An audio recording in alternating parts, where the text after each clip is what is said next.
Penyidik Polda Aceh menyerahkan 3 tersangka penyelundup narkoba jenis sabu-sabu yang ditangkap di kawasan Pantai Krung Mate, Kecamatan Syamtali Rabayu, Kabupaten Aceh Utara, ke Kejaksaan Negeri Aceh Utara.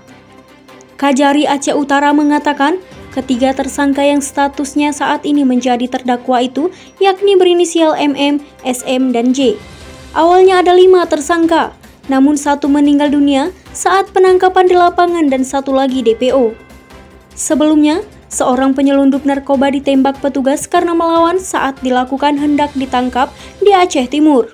Pada hari ini ya, Kamis tanggal 28 Januari tahun 2001, itu sudah sejak tadi jam 10 ya, sampai sekarang.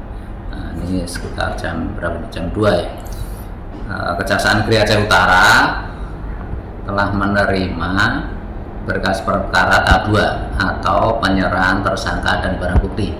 Itu ada 3 berkas perkara splitsing dari 3 tersangka dari penyidik Polda Aceh.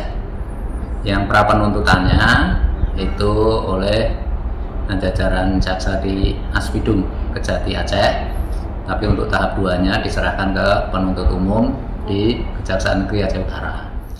Kapolda Aceh Irjen Pol Wahyu Widada menyebutkan pengungkapan sabu tersebut berdasarkan informasi masyarakat bahwa adanya penyelundupan narkoba jenis sabu melalui jalur laut.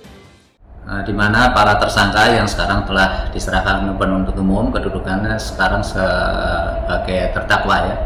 Terdakwa itu dia